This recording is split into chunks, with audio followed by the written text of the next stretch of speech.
Bon, Malzak, tu m'entends? Non, je t'entends pas. Ah, t'es Bon, gênant, hein, par contre, comment t'es en gênant, live, oh là là. dans tes Non, lives, mais t'as tu beaucoup. sais très bien, je Regarde, t'entends, frère. regarde. Arrête de poser la question. Attends, attends, Tu attends. sais très bien ça. Dans tes lives, t'as beaucoup parlé sur le prophétie de Mohammed. Oui, Ouais. donne-moi un seul, ceci, cela. Ouais. En gros, et t'as dit l'islam est faux sur cette question-là. Tu veux que je répète mon argument? Vas-y, répète en argument. Ok. Euh, dans la sourate 61, verset 6, Ouais. on a. T'as dit quoi? J'ai dit, ouais, vas-y. Ah, ok. Donc, tu prends des notes là? Non, j'ai mis Sourate 61, verset 6. Ah, ok. Tu connais pas ton camp? Et c'est un débile ou quoi? Tu Je veux, prends le verset. il va te Tu peux montrer le arrêter de verset. m'insulter, s'il te plaît, je le prends super mal dès que tu m'insultes. Ouais, arrête d'être gênant, vas-y. Sourate 61, verset 6, vas-y. Et je connais pas ton Coran, miskin. Je lui pose une question sur le texte de l'évangile de Matthieu, il va bégayer, frère. C'est un malade, ce mec. Il ose rentrer avec moi dans ça. Attends, 2 secondes, faut que j'aille dans mon PDF. Ah, va dans ton PDF. Ouais, ok, donc du coup, dans la sourate 61, verset 6, on te dit que Jésus, il parle aux enfants d'Israël en disant qu'il était annonciateur d'un message à venir dont son nom sera Ahmed. Ouais. Je parle pas de Lion d'Or. Et du coup, dans la sourate 61, verset 6. Tu dis un truc gênant, tu descends. Wallah. Ok, désolé. Ok. Et donc, du coup, dans la sourate 61, verset 6, Jésus, il parle aux enfants d'Israël. Ouais. Et moi, ma question, c'est la suivante. Les Juifs, les disciples de Jésus, ont compris ou ont entendu et ont censé avoir transmis ce message. Ça veut dire quoi? Ça veut dire que, précisément, si les Juifs et les disciples de Jésus ont entendu, ont compris le message que Christ a annoncé, alors ma question est la suivante. Est-ce qu'on a une seule référence, une seule source, un seul grec, un seul juif, un seul grec, un seul romain, un seul païen, un seul judéo-chrétien, une seule personne de la Mésopotamie, de l'Asie du Sud, de l'Asie mineure, de l'Asie de l'Est, de l'Afrique du Sud, de l'Afrique de l'Ouest, de l'Afrique du Nord. Est-ce qu'on a une seule personne, tu vois, finalement, qui nous rapporte l'annonce prophétique de Ahmed dans la sourate 61, verset 6, un texte, je sais pas moi, une chose potentiellement qui pourrait exister? Est-ce que tu peux nous donner, s'il te plaît, une source? Ok, donc toi, tu es en train de dire que puisque Isa alayhi salatu wassalam, il a mentionné cette chose-là aux enfants d'Israël, alors c'est obligatoire, c'est nécessaire que ces personnes-là transmettent cette information. Est-ce que tu peux la prouver J'ai pas dit que c'était information nécessaire, mais du coup, Ok, c'est pas nécessaire. Attends, stop. Ok, attends, C'est du pas coup, laisse-moi nécessaire, parler sauf vite que, fait. calme-toi. C'est pas nécessaire, sauf que t'as dit que sur cette question-là, Super, l'islam est calme-toi. faux. Donc tu te bases sur quelque chose qui n'est pas nécessaire pour dire que l'islam est faux. Ça, c'est le premier. D'accord, Deuxième ok, point. ok. Deuxième point, calme-toi. Deuxième point, Je tu as suis dit. super calme, regarde, c'est toi qui a l'air d'être. Tu parles Ah assez non, vite. je te là. Tu peux réponds. me laisser parler vite fait? Mais ah non, comme toi, je suis en train de te Ah, répondre. mais Je suis super calme, pourquoi je répète deuxième 3 fois la point- même chose? Et deuxième point, tu as Là, dit. t'as posé ta question, là, il est en train de te répondre. Et deuxième point, tu as dit que puisqu'en fait, on n'a pas de source sur ça, parce qu'en réalité, c'est une discussion entre Jésus et les enfants d'Israël, forcément, déjà, les enfants d'Israël vont pas transmettre quelque chose de Jésus, surtout sur un avènement prophétique. S'ils ne croient pas en Jésus, ils vont pas croire au prophète qu'il annonce, ça c'est clair. Bon. Et maintenant, tu as dit que puisqu'en fait, les personnes, il y a personne qui a parlé de cette chose-là, alors ça implique quoi? Ça implique que l'islam est faux sur cette question-là. Moi, la question, elle est très simple, puisque c'est vrai, il y a personne qui a parlé avant le prophète sallallahu alayhi wa sallam, qu'il va y avoir un prophète du nom de Ahmed, comme ça, texto. Il n'y a pas marqué ça.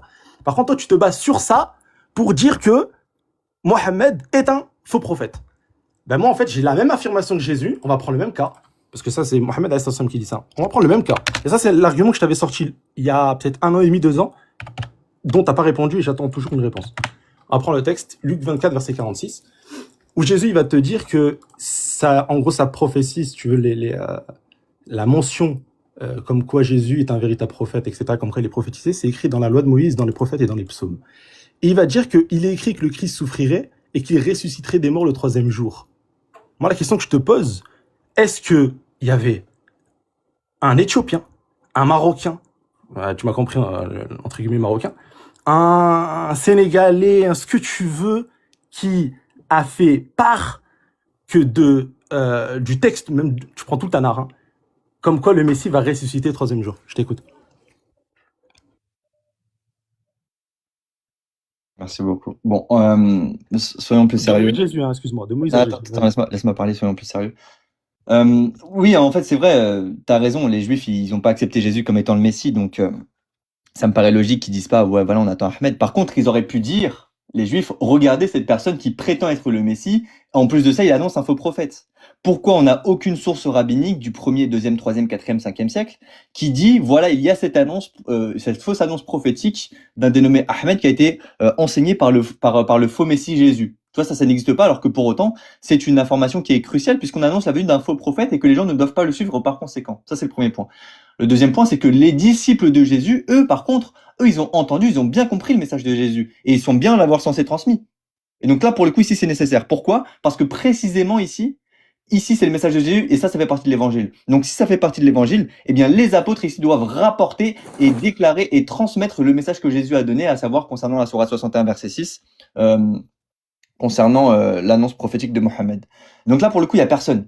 Saint Irénée de Lyon il le mentionne pas, Saint Ignatius d'Antioche le mentionne pas, Saint Polycarpe de Smyrne ne le mentionne pas, Eusèbe ne le mentionne pas, Papias ne le mentionne pas. Pourquoi il y a aucun chrétien qui ne le mentionne? Ça, c'est pour répondre à ta première réponse que tu as donnée à mon argument. Maintenant, je vais répondre à ta question concernant Luc 24, verset 46. Bon, bien que ici tu fasses un hors-sujet, je vais quand même te répondre. Le thème ici, normalement, c'était la légitimité du prophète de l'islam, mais visiblement, tu es obligé de galoper vers un autre sujet. C'est pas grave, il n'y a pas de problème. Donc, quand on prend la loi de Moïse, ça englobe la Torah. La Torah, on voit l'annonce prophétique de Jésus dans Deutéronome 18. Quand il nous dit dans les psaumes, etc., on peut prendre le psaume 22 qui fait référence à la crucifixion, on peut prendre Ésaïe 53 qui fait référence à la crucifixion, on peut prendre littéralement les versets dans Zacharie et dans Malachi qui nous annoncent le récit de la passion, avec aussi notamment la trahison de Judas. Donc en fait, ça, si tu veux, ça, il n'y a pas de problème, on peut le prendre. On prend le magistère de l'Église catholique, on prend les exégèses catholiques et on prend les exégèses juives du 1er siècle, même avant Rachi, ils te le disent tous, que ici ça fait référence au Messie, le psaume 22 et Ésaïe 53, ils te disent tous que ça fait référence au Messie. Par contre, en revanche, dès lors qu'il y a Rachi, là ça change, ça passe du côté d'Israël. Non, j'ai pas fini. Tu réponds pas à la question. Non, j'ai pas fini. Si. Laisse-moi parler. C'était quoi la question? Est-ce que tu peux laisse-moi parler. Il demande précisément où est-ce qu'il... mais il t'a posé une question. Je te réponds. Me coupe pas la parole, s'il te plaît. Me coupe pas la parole. La question est la suivante. Ouais, me coupe pas la parole, s'il te plaît. La question était la suivante. Où est-ce qu'il existe le récit de la passion, notamment de la résurrection, etc., dans l'Ancien Testament? Ok, bah du coup j'ai donné. C'est pas ça ma question.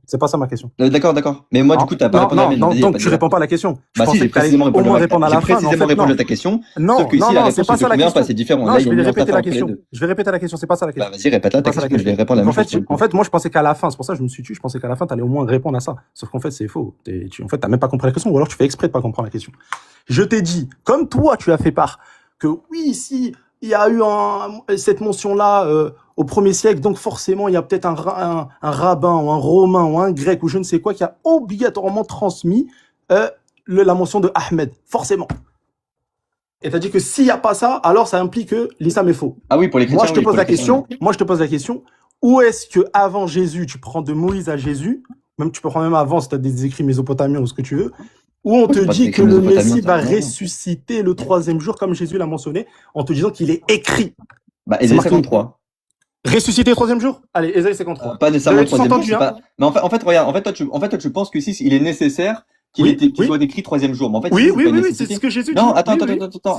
C'est ce qui est marqué. Ok, d'accord. Ok. Ah, c'est pas nécessaire? Attends, laisse-moi parler, me coupe pas la parole. C'est pas nécessaire? Me coupe pas la parole, ça va bien se passer. Non, c'est pas nécessaire. Regarde, calme-toi, regarde. Ah. Calme-toi. Est-ce qu'il est écrit nécessairement qu'il doit y avoir écrit, de la même façon que Jésus l'a dit, ressuscite le 3e jour de cette même façon? Non. Top, du coup, ici, il peut y avoir un passage allégorique. Non, j'ai pas fini de parler.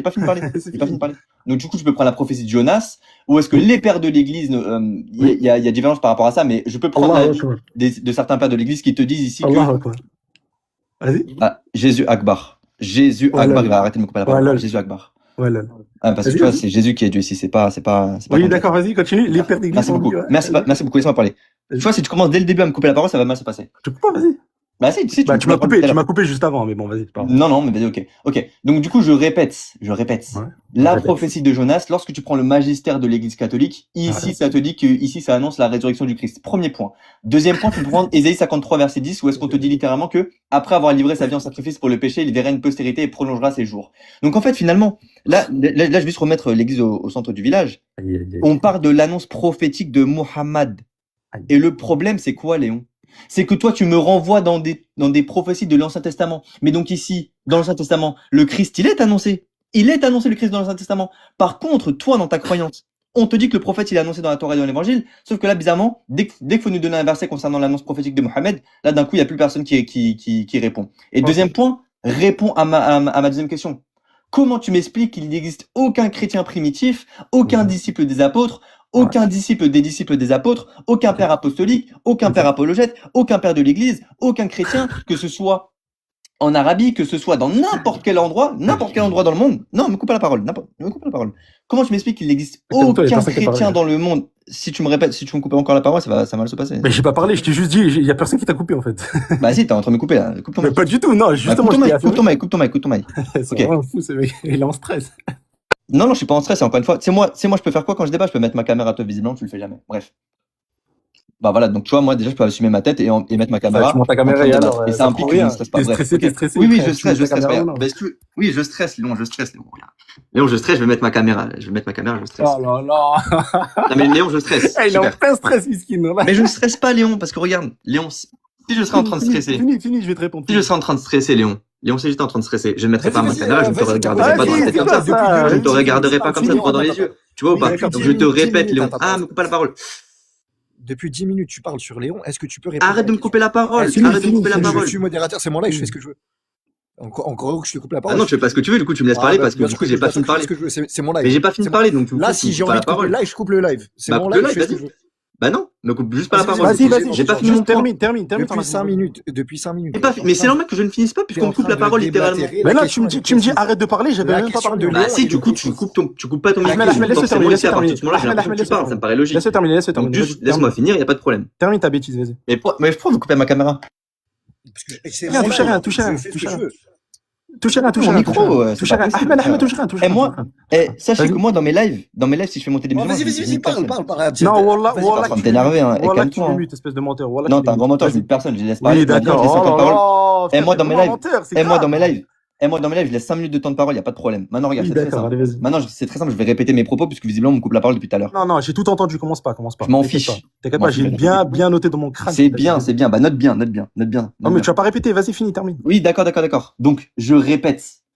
À partir du moment, Léon, où est-ce que tu fuis, littéralement, à partir du moment où est-ce que tu fuis la question concernant l'annonce prophétique de Mohammed, concernant la sourate 7, verset 157, et concernant la sourate 61, verset 6, avec les disciples de Jésus, on n'a aucun chrétien du 1er siècle, aucun chrétien du 2e siècle, aucun chrétien du 3e siècle, aucun chrétien du 4e siècle, aucun chrétien du 5e siècle, que ce soit les pères apostoliques, que ce soit les pères apologètes, que ce soit les pères de l'Église, que ce soit des docteurs de l'Église, que ce soit des pères du désert. Comment cela se fait-il, Léon? Et réponds à ma question. Comment cela se fait-il que aucun chrétien, aucun savant, aucun père, aucun disciple des apôtres n'a compris et a répété la parole de Jésus concernant l'annonce prophétique d'un dénommé Ahmed? Ça n'existe nulle part et je te mets au défi de me donner une seule source. Et toi-même, tu l'as dit, ça n'existe pas. Mais si ça n'existe pas, Léon, c'est-à-dire qu'on n'a aucune raison d'y croire, Léon. Comment tu m'expliques que la parole de Jésus, qui est suivie littéralement par tous les apôtres, qui est une parole de l'évangile, comment tu m'expliques, Léon, que Jésus, d'accord, personne n'a rapporté cette parole. On les a toutes rapportées, mais celle-là, bizarrement, on les a pas rapportées. On t'écoute. T'as entendu ce qu'il a dit? Vu qu'il y a aucune source, alors il y a aucune raison d'y croire. Aucune raison d'y croire. Et qu'est-ce qu'il a dit? Et voilà, et c'est là où c'est catastrophique. Et vraiment, c'est une catastrophe, là, ce qu'il vient de faire. Il vient de dire que c'est les pères d'église qui ont dit que Jonas 2 concerne le 3 jours et 3 nuits de la résurrection de Jésus. Donc ça veut dire quoi, ça? Ça veut dire que de Moïse à Jésus, pendant 1400 ans, aucune personne a dit que le Messie allait ressusciter après le 3e jour. Aucune personne. Pendant 1400 ans. C'est pas 6 siècles. Attention, c'est 1400 ans de prophètes et de personnes qui ont suivi les prophètes qui n'ont jamais interprété Jonas 2 comme étant le Messie qui doit ressusciter le 3e jour. C'est même pas Jésus qui a été élevé, combattu et que les personnes, enfin, les apôtres, etc., ils ont été combattus, ils ont mal transmis peut-être les informations, etc. Comme toi, t'as dit, en plus, c'était même pas nécessaire qu'ils transmettent cette information-là. Toi, c'est 1400 ans de prophètes. Aucun n'a dit cette chose-là. Aucun suiveur de ces prophètes-là n'a dit que Jésus devait ressusciter le 3e jour. Et tu m'as dit quoi? Tu m'as dit que c'est les pères d'église 2, 3, 4 siècles, 5 siècles après Jésus qui ont interprété Jonas en disant, mais en fait, c'est le texte de Jonas, en fait, c'est une préfiguration du Christ. Mais frérot, je peux prendre tout le Tanakh et je te dis, ah, t'as vu ces petites phrases-là? C'est Mohammed, préfiguration de Mohammed. Pourquoi? Bah, c'est Mohammed, il le dit. C'est bon, Mohammed, c'est un véritable prophète. Ben, j'ai un texte là, j'ai un texte devant moi là. Mohammed, il te dit, je suis l'invocation d'Abraham et j'ai été annoncé par Isa ibn Maryam. Mohammed, il a dit, fin. Tu dois accepter Comme Jésus l'a dit dans Luc 24, verset 46, il est écrit que le Messie doit souffrir et ressusciter le 3e jour. Or, il est écrit nulle part que le Messie doit ressusciter le 3e jour. Et tu as dit quoi? Tu as dit que c'est les pères d'église qui ont dit cette chose-là. Donc, il n'y a aucune raison de croire en la résurrection du Messie. Tu viens de anéantir ta croyance. Et je sais pas si tu te rends compte d'avoir une telle croyance bête comme ça. Qu'est-ce que ça implique, justement? Et nous, comment on prouve la prophétie de Mohammed? C'est très simple. Même s'il y a des personnes qui n'ont pas transmis cette information-là, dû à énormément de facteurs. Pourquoi? Parce que, les apôtres ont été combattus de Isa alayhi salam. Et Isa a été élevé. Il n'a pas pu prêcher son message à travers les Israélites, etc., puisqu'il le combattait. Et donc, nous, comment on prouve la prophétie de Mohammed? C'est très simple. On le prouve à travers ses prophéties. D'où le critère prophétique que ton Dieu met dans Deutéronome 18. En te disant que si un prophète, il parle au nom du Dieu d'Abraham et qu'il fait des prophéties et que ces prophéties-là, elles se réalisent, alors c'est un véritable prophète. Mais si Mohammed fait des prophéties, il parle au nom du Dieu d'Abraham dans ses 23 ans de révélation, alors Mohammed est un véritable prophète. Sourate 457. D'ailleurs, c'est une catastrophe aussi, ça. Un jour, il m'a dit quoi en privé? Il m'a dit que Genèse 17, 20, la grande nation, elle s'accomplit parfaitement avec qui? Avec Mohammed. Parce qu'au tout début, il voulait parler des Nabatéens. Et ensuite, je lui ai dit que les Nabatéens n'ont pas été... Calme-toi, oui. Non, c'est ce que t'as dit. Au tout début, t'as dit, c'est possible que ce soit le Nabatéen. Et quand je t'ai réfuté, t'as dit, non, c'est pas, j'ai dit c'est les Arabes. Calme-toi, arrête de me couper. T'as dit, non, c'est vrai. Non, c'est vrai, les Nabatéens ont été remplacés par nous. Donc, Genèse 17, 20, la multiplication à l'infini et la grande nation, c'est par Mohammed au 7e siècle. Mais si tu reconnais que Genèse 17, 20 concerne Mohammed au 7e siècle, mais le débat, il est clos. Il est clos, pourquoi? Parce que Genèse 17, 20, tu peux enlever grande nation, tu le remplaces par Mohammed. Et c'est terminé. Par Mohammed, il y a cette grande nation. Par Mohammed, il y a quoi? Il y a le fait qu'il fasse des prophéties, des miracles et que les gens ont cru en son message et donc ça a formé cette grande nation-là. D'ailleurs, avec la valeur guématrique dans ce passage-là, on y reviendra sur le 92. Mais donc, finalement, en fait, ce que tu es en train de dire confirme littéralement la position islamique. Mohammed est bel et bien prophétisé dans la Torah et dans l'Injil. Et tu pourras pas changer cette chose-là parce que ton argument, c'est quoi? C'est les pères d'église qui viennent après. Ben, moi, c'est Mohammed et les savants qui viennent après dire une chose sur les textes de la Torah et du coup, par conséquent, il y a une réinterprétation des Écritures. Si tu es d'accord que Jésus fait une réinterprétation des Écritures et par les miracles, alors on doit valider son propos, alors Mohammed a fait des miracles et on doit valider ses propos et par conséquent, Mohammed est un véritable prophète. Et tu pourras jamais réfuter cette chose-là. Coupe pas la parole, s'il te plaît. Bon, en fait, c'est très intéressant parce que donne-nous le verset où est-ce que Mohammed il a annoncé. Et ton Dieu, toi, tu dis quoi? Tu dis que les critères. Non, attends, j'ai écouté. Laisse-moi parler. Il vient de te donner, c'est Genèse 17. Oui, c'est bon, j'ai compris. Dans l'Injil, je posais la question dans l'Injil. Ok, très intéressant. Donc, il dit les critères prophétiques de Deutéronome. Non, c'est plus la Torah, maintenant il a changé, c'est l'Injil. Non, c'est les deux. J'ai précisément cité la sourate 61, verset 6, où est-ce qu'ici, on parle de Jésus. Il a dit, ouais, nulle part dans la Torah. Mais pourquoi tu me coupes la parole? Attends, t'étais pas modérateur? Ouais, mais tu te confonds. Ok, super, si t'es modérateur, tais-toi. Coupe ton mic. Laisse-moi parler, s'il te plaît. C'est mon temps de parole. Merci beaucoup. Donc, je répète, j'ai cité la sourate 61, verset 6, à savoir dans l'Injil. Ensuite, j'ai cité la sourate 7, verset 57, à savoir dans la Torah et dans l'Injil. Donc, merci, Léon, tu m'as apporté Genèse 17, verset 20. Mais c'est très intéressant, tu as cité tout à l'heure les conditions prophétiques pour reconnaître un vrai prophète et tu m'as cité Deutéronome 18. Ton prophète, il a prophétisé au nom de Yahweh? Terminé. Non, c'est pas fini. C'est fini. Attends, il a posé une question. Maintenant, je t'ai pas posé une question. Maintenant, il est mort. Regardez comment il est mort. Parlez. J'ai pas fini mon temps de parole. Vas-y, mais j'ai pas fini de parler. T'as posé une question. Mais je m'en fous, j'ai pas fini de parler. Tu poses une question et je t'en fous de la question. Mais c'était même pas une question. C'est une question, mais c'est pas une question. Attends, ton prophète, il a prophétisé. C'est une question, mais c'est pour la suite. C'est une question, mais c'est pour la suite. Donc tu vas me laisser finir. C'est une négation? C'est une question, mais c'est pour la suite. Tu vas me laisser finir mon temps de parole. Tu disais que c'était pas une question. C'est une question, mais tu vas me laisser finir mon temps de parole. J'aimerais répondre. C'est une question, c'est pas une question. C'est une question, mais j'aimerais bien finir de répondre. Ok, il y a 2 secondes, tu dis pas une question, mais vas-y. Je vais appeler un autre modérateur. Je vais pas appeler un sbire de Léon qui va pouvoir me couper la parole. Attends, il y a 2 secondes, il disait c'était pas une question, là il dit c'est une question, mais c'est une question, mais qui n'est pas pour maintenant. C'est pour la suite. Donc, vas-y. Tu arrêtes de me couper la parole et tu es une personne respectueuse. Vas-y, termine. Donc, t'as pas répondu à ma question concernant les chrétiens. C'est très intéressant. Tu m'as dit que visiblement t'as pas voulu répondre, t'as fui. Tu sais très bien qu'il y a aucun chrétien du 1er, 2e, 3e, 4e, 5e siècle, de n'importe quel pays, de n'importe quelle société, de n'importe quelle civilisation, qui a entendu la venue d'un certain Ahmed. Ça, bizarrement, tu l'as pas mentionné, tu n'as pas répondu. Bon. Maintenant, t'as dit, j'ai pas fini de parler. Pas fini de parler. Non, bah, si, jusqu'à preuve du contraire, j'attends une source d'un seul chrétien. Je t'écoute. Bref. Maintenant, regarde. J'ai pas fini de parler. Pas fini de parler. Pas fini de parler. Mais je veux juste finir de parler. Attends, juste parle pas Dès que t'as 10 parlé, je secondes, coupe 10 mon micro. secondes. Fais de même. Attends, juste parle pas 10 secondes, 2 secondes, j'arrive. En fait, c'est dingue. Dès que vous parlez, je coupe mon micro. Donc faites de même, s'il vous plaît. C'est tout. Et Lion d'Or, arrête de me couper la parole. C'est pas possible. Sois impartial, frère. Frérot, t'as posé une question. Mais c'était une question pour la suite. C'est une question pour la suite. Laisse-moi juste parler. C'est pas une question. C'est une question pour la suite. Tu me laisses parler. Tu me coupes pas la parole. T'as posé une question. Ok, maintenant ta question. Mais t'attends juste que je finisse. Non, est-ce que t'as ces questions? Frérot, Lion d'Or, Mohamed, il a prophétisé au nom de Lion d'Or, c'est simple. Tu me laisses juste finir. Merci beaucoup. Juste me coupe pas la parole, s'il te plaît. Merci beaucoup. Ok, juste rappelez-vous de sa question. Hein. Est-ce que oui, ma question, je vais la reposer s'il y a besoin. C'est ma question, s'il y a besoin. Vas-y, repose-la. Donc, Léon, je te mets au défi de me sortir une seule source d'un chrétien, parce que tu as dit que tu en avais. Deuxième point, je te donne une seule source, je te permets de me donner une seule source. Comme quoi, je t'ai dit que Genèse 7:20, ça a annoncé Mohamed.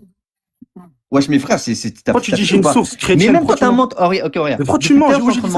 Depuis tout à l'heure, je suis en train de mentir et j'ouvre pas ma bouche. Non, où est-ce que j'ai, non, c'est faux. Mais dès que tu parles, je coupe mon micro. J'ai une source chrétienne. Où? Ok, donc t'en as pas. Merci beaucoup. Laisse-moi parler, s'il te plaît. Espèce de débile. Laisse-moi parler. Oui, je suis le plus grand des débiles, mais visiblement, tu coupes la parole à des débiles. Visiblement, les débiles sont plus intelligents que toi. Ok. Donc, t'as dit que tout à l'heure, je t'ai dit que oui, Genèse 17, verset 20, ça parlait de Mohamed. Je n'ai jamais dit ça, apporte ta preuve. Sourate 27, verset 64, applique le Coran.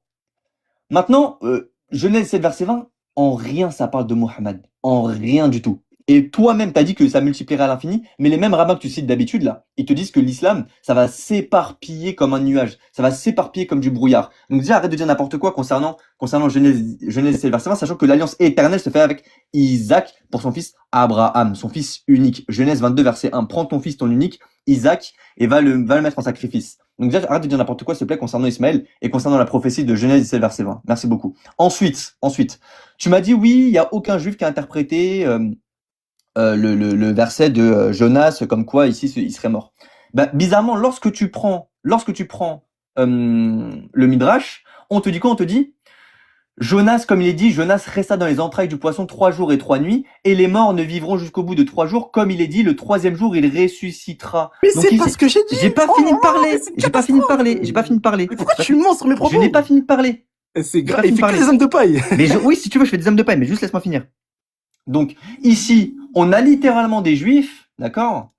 On a littéralement des juifs dans le Midrash qui interprètent la mort de Jonas comme étant la mort pour le Messie. Donc, s'il te plaît, reste concentré. Moi, je t'ai donné une source de juifs, je t'ai donné une source des chrétiens, et je vais même te donner mieux, je vais te donner la parole de Jésus. La parole de Jésus lui-même, il te dit, car de même que Jonas fut 3 jours et 3 nuits dans le ventre d'un grand poisson, de même le Fils de l'homme sera 3 jours et 3 nuits dans le sein de la terre. Et Jésus, il ajouta qu'il fallait que le Fils de l'homme souffrit beaucoup, qu'il fût rejeté par les anciens, par les principaux sacrificateurs et par les scribes, qu'il fût mis à mort et qu'il ressuscita le 3e jour. Donc en fait, j'ai même pas besoin de rapporter les paroles des autres, j'ai juste besoin de rapporter la parole de Jésus. Jésus, il te dit littéralement, comme Jonas fut dans le 3 jours et 3 nuits dans le ventre du poisson, de la même façon, je serai moi aussi 3 jours et 3 nuits dans le ventre du poisson. Mais donc là, tu vois, on s'écarte du sujet, on part sur la crucifixion de Jésus. Donc là, reste concentré, légitimité du prophète Mohammed. Montre-nous où est-ce que ton prophète il a annoncé dans la Torah et dans l'évangile, et va pas dans Genèse 17 verset 20 et réponds à ma question concernant la sourate 61 verset 6 avec les chrétiens. Je t'écoute, je coupe mon micro. Regardez comment, sur tous ces arguments, déjà, il fait des hommes de paille, déjà, c'est catastrophique. Et sur tous tes arguments, je vais te réfuter un par un. Et vraiment, ce gars-là, il a un niveau, il est catastrophique, genre vraiment. Tu parles déjà du tétragramme, on va y revenir sur ça. Faut plus jamais qu'un chrétien parle de ces choses-là, plus jamais. Vraiment plus jamais. Sur Genèse 17-20, espèce de menteur, déjà, l'alliance, elle est pas que avec Isaac et sa descendance, déjà. On va lire le texte. Moi, je veux un échange direct rapide parce que, à mon avis, ça va être mieux comme ça. Démute-toi. Non, laisse un temps de parole. Non, je laisse un temps de parole. Je vais laisser un temps de parole. Je fais ce que je veux. Parce que moi, je veux pas que tu me coupes. Oui, mais moi, je veux pas que tu me ce que je veux. Non, c'est dans mon temps de parole. Je fais ce que je veux. Ah bah super, donc moi, tu me couperas pas. Reste ici. Calme-toi, reste ici. Genèse 17-1. Je suis le Dieu Tout-Puissant, marche devant ma face et sois intègre. Qu'est-ce que ça veut dire, marche devant ma face et sois intègre? Je sais pas. Ça veut dire quoi pour toi? Ça veut dire quoi, marche devant ma face et sois intègre dans le texte biblique? Ça veut dire soit suis mes instructions, suis mes ordres, quoi. Ok, adore-moi, en d'autres termes. Ouais. Ok, alhamdoulilah. Retiens bien ça dans ton crâne. J'établirai mon alliance entre moi et toi et je te multiplierai à l'infini. Le entre moi et toi, c'est Abraham et sa descendance, oui ou non? Oui.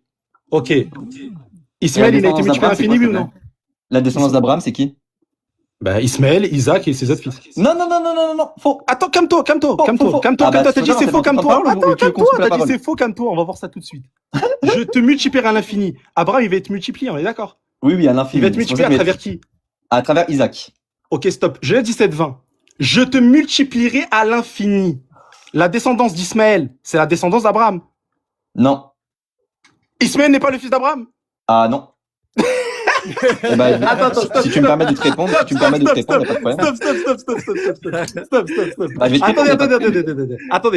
Attendez. Ismaël n'est pas le fils d'Abraham. Ok, je veux que tout le monde écoute. Hein. Genèse 25, parce que là, en fait, il a voulu faire l'argumentaire à Abraham, miskin. Voilà, il sait pas avec qui il est tombé. Voilà. Écoute bien. Wallah. Oui, écoute bien. Vraiment, c'est une catastrophe. Voilà, c'est hallucinant, frère. Attends. Je vais juste mettre ma caméra vite fait. Oui. Regarde. Abraham. Ce n'est pas la même chose. Ce n'est pas la même chose, BG. Donc, Oui, Léon. d'accord, Dans Genèse 22, verset 1. Quand Attends, Dieu dit... calme-toi. Non, attends, faut savoir, tu me laisses parler, Calme-toi, attends, on va prendre le texte. Ok, donc du coup, je coupe mon micro. Attends, je prends le texte. T'as dit que Abraham n'égale pas Abraham. Alhamdoulilah, regarde bien ce qui va t'arriver. Alors, 2 secondes.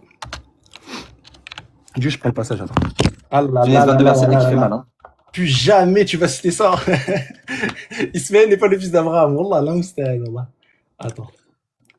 Je vais couper mon micro et dès que tu as fini de parler, je me démute et tu ne me couperas pas la parole. Non, tu vas te. Non. Cette dans ces cas, tu me laisses parler. Dans ces cas-là, cette thématique-là, elle va être prise en compte. Oui, il n'y a pas de problème. Ça peut être pris en compte. parler. Dans ce cas, tu vas me laisser parler. J'espère que tu vas vraiment me laisser parler. J'espère que tu vas pas me couper la T'inquiète pas, parole. bien sûr, mais bien sûr, quand Ah bah, après, donc, tu pourras même du coup, poser, y a pas de tu pourras problème. même poser tes questions. Attends 2 secondes, je prends le passage sur Internet, c'est. Ah.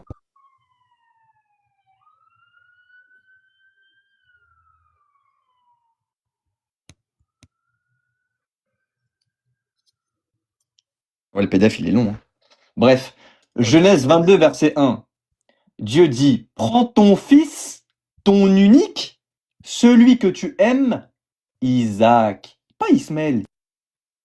C'est le temps de parole de Léon. Il m'a dit pendant son temps de parole, il me laissait parler. Non, il t'a dit que s'il te posait des questions, tu y répondais. Ah, ok. Ah, mais en tout cas, faudra pas me couper la parole, dans ce cas, quand ce sera mon temps de parole.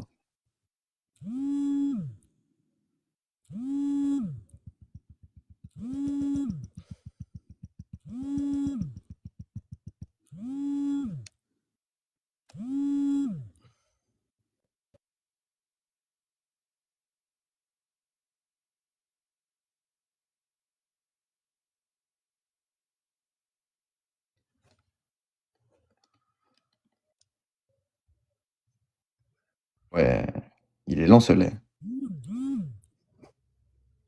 Attends, j'ai une question rapidement, Balzac. Pas mon temps de parole. Ok, bah réponds pas. Alhamdoulilah. Parfait. Juste sur. Une fois que tu parles, t'es obligé de dire Allah Akbar, Alhamdulillah, etc. On glorifie notre créateur, alhamdoulilah, bien sûr. Comme Jésus glorifiait son créateur. Alhamdulillah, Ok. Jésus. Alors, Genèse 25, c'est ce que je pensais, c'est juste que la traduction elle était pas bonne. Alors. Ok, tu peux lire, s'il te plaît, Genèse 25, verset 12. S'il te plaît. Tu peux lire devant tout le monde? Il a dit, je répète, devant tout le monde, Ismaël n'est pas le fils d'Abraham. Et il a mis Abraham et pas Abraham. Verset 12. Voici la postérité d'Ismaël, fils d'Abraham. Ouh là là. Balzac. Aïe. Ismaël dans Lui, il a fait Genèse la 25, distinction 12. entre Abraham et Abraham. Genèse 25, verset 12. Il y a Ismaël, pas de il est le problème, fils d'Abraham. Il est le fils d'Abraham dans Genèse 25, 12. Je vais répondre, il n'y a pas de problème. Que vous sachiez. Calme-toi. Juste pour que vous sachiez. Ah, mais je suis super calme. On a Vous dites Balzac. quand je peux répondre, hein. Attends, on a Balzac qui dit que Mais Ishmael, il est modérateur de la postérité, ou c'est pas Vert, là de la Ah S'il faut non, que je me prenne- il a raison. C'est moi. Ah, mais je vais... Maintenant, Je attends, suis en train de résumer, je suis en train de résumer, je suis pas Bon en train de micro, débattre. s'il vous plaît. Je suis pas en train de discuter avec toi, je suis en train de résumer. Ah, mais si vous voulez, je vous prends tous les deux, il n'y a pas de problème, hein. Mais Ouais, déjà, voilà, Léon, Balzac, Léon, est tu vraiment arrives pas. soit digne, Léon, genre. il est en train de te Non, matraquer. je t'assure, soit tu vas c'est répondre. pas digne, hein. Moi, je suis Déjà, super calme, Léon, hein, il est en train de franchement. te terminer. Qu'est-ce que tu vas juste répondre sois digne, genre, juste sois Mais digne. ouais, mais moi, je suis super... Sois digne. Ouais, Depuis non, tout mais à l'heure, juste il est en train de te sois matraquer. Faut vraiment arrêter de me couper Résumé. la parole, par contre. Faut arrêter de couper mon Là, micro, je fais un hein, c'est résumé. possible. Alors, on T'avais a pas besoin de Balzac faire un résumé. qui dit que Ishmael n'était pas de la Allez, fais ton résumé. d'Abraham. Il avait fait la distinction entre Abraham. C'est ça. Déjà, c'est une distinction qui est nulle et non C'est vulgaire. catastrophique, déjà. Il a fait cette distinction. Et Léon, il lui a sorti, c'est-à-dire que la Bible, elle dit que Ishmaël, il est de la postérité d'Abraham. Et on a Balzac, qui est chrétien, qui est censé suivre la Bible, qui dit le contraire.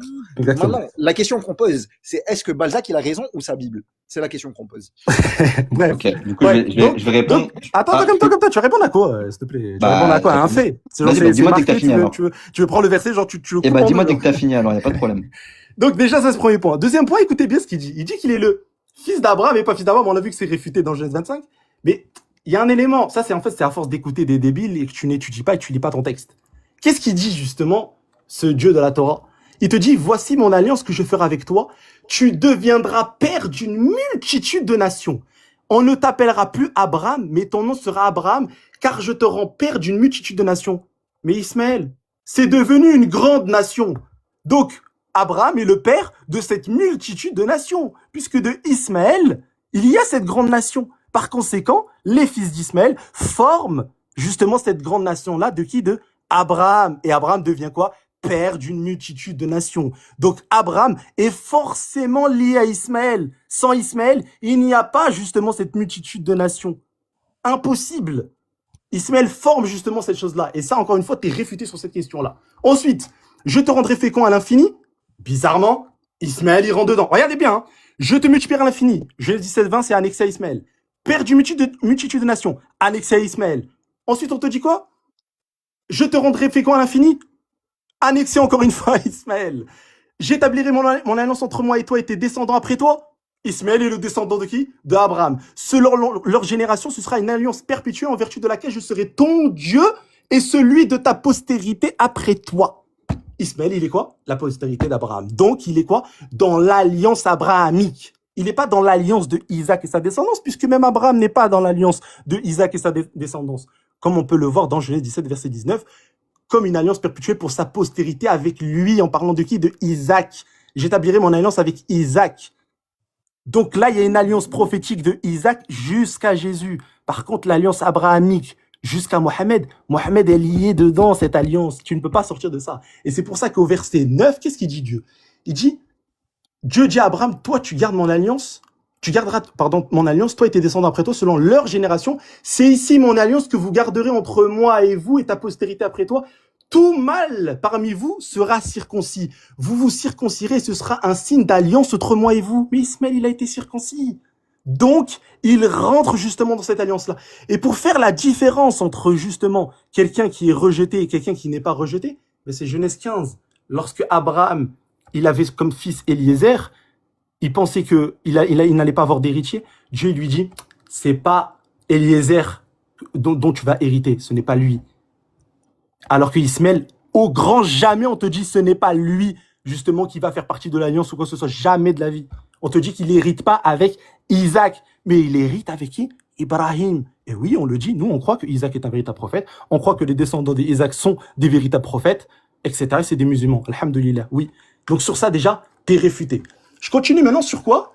Il a parlé de quoi? Il a parlé de, encore une fois, père d'église, etc. Et t'as pris le texte du Talmud, mais Balzac. Le Talmud, c'est 2-3 siècles après Jésus. Les textes que tu es en train de prendre viennent après Jésus.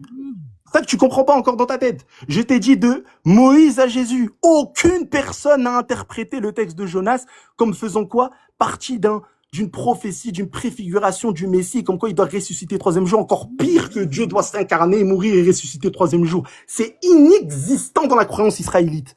Et toi, tu dis que puisqu'il y a personne avant, alors le critère ne doit pas être accepté. Ce n'est pas, je sais plus quel terme t'as dit. Il y a aucune raison de croire un truc comme ça. T'avais dit. Mais ce que tu es en train de me citer, c'est après Jésus, Talmud. Et en plus, hein, j'ai envie de voir la source qui parle comme quoi que Jonas, ça parle du Messie. J'ai envie de voir. Moi, je suis pas sûr, mais admettons même que ce soit vrai. Dans tous les cas, c'est après Jésus. Et ensuite, tu me parles des pères d'église. Encore une fois, c'est après Jésus. Et quand tu me dis Jésus, il a pris le texte de Jonas et il se l'est attribué, je peux te faire exactement la même chose. Mohammed, il a parlé de Ibrahim, il te dit, je suis l'invocation d'Abraham et je suis l'annonce de Isa alayhi salam. Donc, lui-même, il prend les textes de la Torah ou de l'Injil et il réinterprète, comme toi tu fais avec le cas de Jésus quand il prend le texte de Jonas et il réinterprète ce que les gens auparavant n'ont pas su. Et si toi, tu invalides Mohammed sur cette question-là, alors Jésus lui-même, tu dois l'invalider, tu ne dois pas croire en sa résurrection. Et ça, c'est catastrophique. Maintenant, si tu veux rentrer dans le tétragramme, on rentre tout de suite et je t'allume devant tout le monde. Vas-y, t'avais posé ta question sur le tétragramme, repose-la. Non, mais attends. D'abord, je vais répondre à ce qu'il a dit. Ah là Et là, après, il veut tracter sa question. et après, je vais reposer ma question. Il n'y a pas de problème. Ok. Je répète, hein. Dieu dit, prends ton fils, ton unique, celui que tu aimes, Isaac. Ici, tu confonds deux choses. Tu confonds la descendance spirituelle et la descendance charnelle. Et c'est pour ça que Dieu il dit dans Genèse 22, verset 1, prends ton fils, ton unique, celui que tu aimes, Isaac, et non pas Ismaël. Parce que oui, l'alliance éternelle spirituelle se fait avec Isaac et non pas avec Ismaël. Et c'est pour ça que Sarah dit à Abraham, chasse cette servante et son fils, car le fils de cette servante n'héritera pas avec mon fils, avec Isaac. Ça n'existe pas, tu comprends? Ismaël, il n'est pas dans la bénédiction. Il n'est pas dans l'alliance, pardon. Il n'est pas dans l'alliance. Tu dis qu'il a été circoncis. Il a été circoncis à 13 ans. Or, l'alliance de Dieu avec les hommes, avec Isaac, elle se fait à 8 jours. Pourtant, toi, tu dis quoi? Tu dis, Ismaël, il est dans l'alliance avec Isaac. Il est dans l'alliance de Dieu. Mais le problème, c'est qu'il se fait circoncire à 13 ans au lieu de 8 jours. Première bastos. Deuxième point. Écoutez bien. Car il est écrit qu'Abraham eut 2 fils. Un de la femme esclave et un de la femme libre. Mais celui de l'esclave naquit selon la chair et celui de la femme libre naquit en vertu de la promesse. Donc tu te rends compte que, en fait, toi, tu te réclames d'une personne, c'est un fils d'esclave. Ce fils-là n'a aucun mérite. Il ne fait pas partie de l'alliance. Il ne fait pas partie de la promesse. Donc tu me cites littéralement des personnes, et au final, ça n'a rien à voir. Ensuite, j'ai une question pour la suite. Est-ce que être béni par Dieu implique nécessairement un prophète? Et ça, tu vas devoir y répondre, et je t'attends sur ça. Ensuite, tu dis, aucune interprétation juive concernant Jonas, concernant, oui, ici, ça a été interprété comme ça par rapport au Messie concernant 3 jours et 3 nuits. Mais, frérot, à partir du moment où est-ce que Jésus il fait cette analogie, ça veut dire que cette analogie, elle existait déjà. Ça veut dire que si Jésus te dit, tel que Jonas a été 3 jours et 3 nuits dans le ventre du poisson, de la même façon, je serai 3 jours et 3 nuits au sein de la terre. Donc cette analogie, elle existait déjà au temps de Jésus, puisque Jésus lui-même, il te la donne. Donc moi je peux affirmer que cette idée existait au temps de Jésus, puisque lui-même, il se l'attribue. Et celle-ci corrèle avec Ésaïe et avec le psaume 22. Et moi, au moins, je te donne des sources. Moi, au moins, je les donne des sources. Moi, au moins, je te donne des sources concernant Ésaïe 53, concernant le psaume, concernant le Midrash, le Talmud notamment, concernant Jonas, concernant les paroles de Jésus. Mais toi, les paroles du prophète, où est-ce que le prophète, il a dit « je suis annoncé » Où est-ce qu'il a donné le verset? Il n'a pas donné Genèse 7, verset 20. Il n'a pas donné Jean 16, verset 15. Il n'a pas donné Matthieu 21, verset 43. Non. Mohamed, il a donné aucun verset. Par contre, Mohamed, il est parti voir Jésus, il lui a dit, il est parti voir un juif, il lui a dit quoi? Il lui a dit, dis-moi que je suis annoncé dans ta Torah. Et le juif lui a dit, non, t'es pas annoncé. T'es pas annoncé dans la Torah. Et bizarrement, le fils du juif, il arrive, il dit, si, il est annoncé dans la Torah avec des caractéristiques qui lui sont propres. Et bizarrement, juste avant de donner le verset, ou les caractéristiques dans lesquelles il est mentionné, il décède. Donc bizarrement, on n'aura aucun verset par rapport à ça. Donc Léon, je te répète, donne-nous un chrétien du 1er, 2e, 3e, 4e, 5e siècle qui a entendu ou attendait la venue d'un prophète venant de la péninsule arabique qui s'appellerait Ahmed. Une seule personne qui rapporte les paroles de Jésus, ça n'existe nulle part. Je te mets au défi et si tu me montres une seule source d'un seul chrétien, je me convertis à l'islam. Première question. Deuxième question, est-ce que être béni par Dieu implique nécessairement un prophète? Et 3, est-ce que ton prophète adorait Yahweh? Ça c'est simple comme bonjour, c'est oui ou c'est non. Et attention concernant Abraham, circoncision à 99 ans, je t'attends aussi. Ouais, on y va tout de suite, Tu as dit que Ismaël a été circoncis à l'âge de 13 ans. C'est tout ce que j'ai dit. Oui, mais on y va tout de suite. Tu as dit que Ismaël, il est circoncis à l'âge de 13 ans. Abraham, il est circoncis à quel âge, s'il te plaît? 9 ans, mais il y a l'enregistrement, est-ce que tu dis que Abraham ne fait pas partie de l'alliance? Abraham, il fait partie de l'alliance. Oui, c'est toi qui l'as dit, il y a l'enregistrement? Non, Abraham ne fait pas partie de l'alliance. Oh là là, mais c'est une C'est toi qui l'as dit. C'est toi qui l'as dit. C'est une catastrophe. Moi, je répète selon toi, Léon, selon toi, vas-y, je laisse parler. Pourquoi tu parles? Calme-toi. Regarde, mais attends, mais ça, c'est quelque chose de connu par tout le monde. Il y a l'alliance avec Isaac et l'alliance abrahamique, espèce d'incrédule. Justement. Et regarde, c'est grave. Il écoute même pas ce que je dis, en fait, c'est un débile. Abraham ne fait pas partie de l'alliance de Isaac et sa descendance.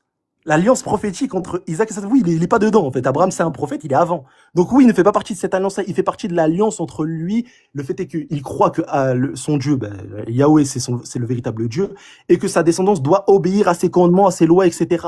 Oui, sur cette question-là, Abraham, il est dans cette alliance-là. Et Dieu fait une alliance avec lui. Et sa descendance. Donc Ismaël, il est dedans. Par contre, t'as dit un truc. T'as dit que l'alliance, elle est pas spirituelle. T'as pris les Juifs.